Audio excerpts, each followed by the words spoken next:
If we could put aside for one moment the illegality of Uber's operation here in London, and if we could put aside the unethical business practice of securing investment from countries with atrocious human rights records, then what we are left with is a fallacy of composition.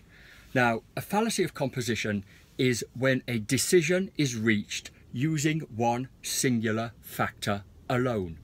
Now, Uber's consumer base is pretty big. It's about 2.5 million, and about 700,000 of those have decided to issue a petition demanding the reinstatement of Uber's licence here in London.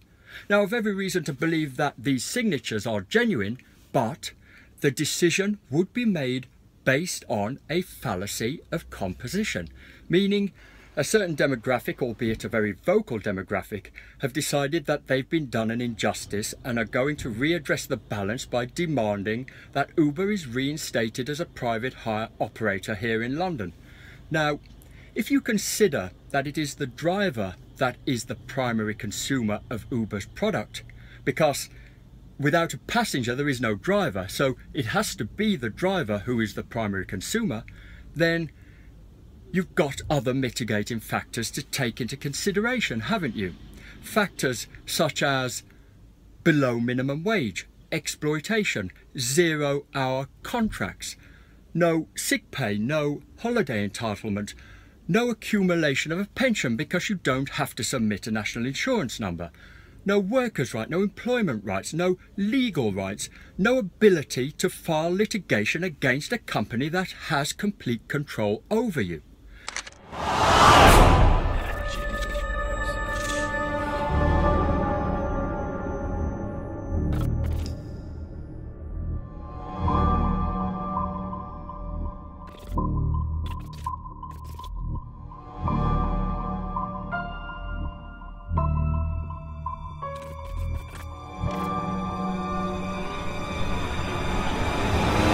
If you think about it for a moment, you begin to realise that the situation is far more complex than just a decision based on your own perspective.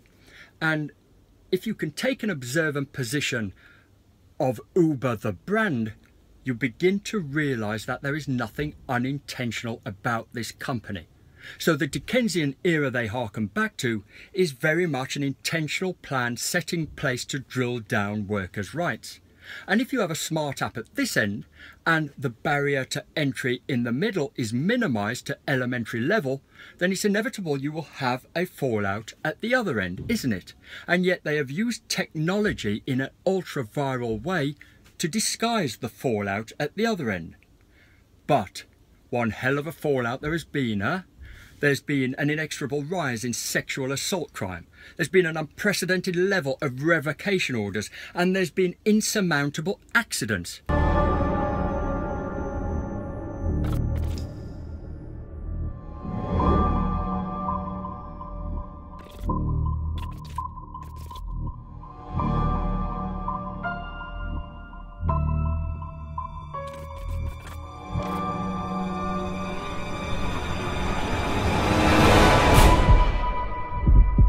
In every corner of Uber's operation, you'll find corporate abuse.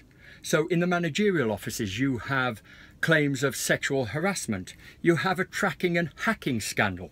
You have greyballing. Now, greyballing is an insidious ring fencing of an individual in order to prevent them from being privileged to certain information. There's a predatory pricing policy. Now, predatory pricing is illegal, but is used against the incumbent trade to decimate their operation, and then they can portray them as being anti-innovation.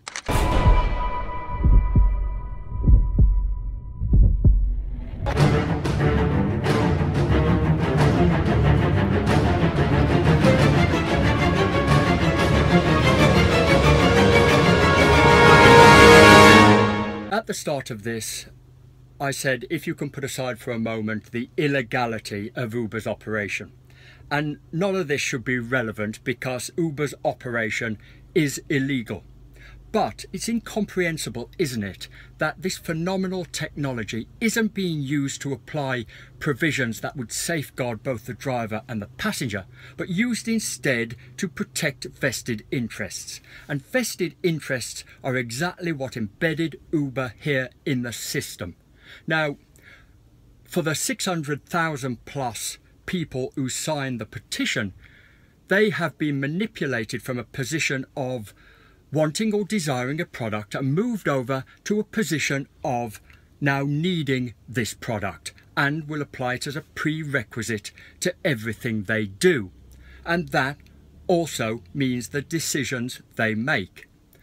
Not for a moment have they considered mitigating circumstances. They would consider this entirely to be about consumer choice. But it is far less about consumer choice than it is about self-entitlement. And that is a fallacy of composition.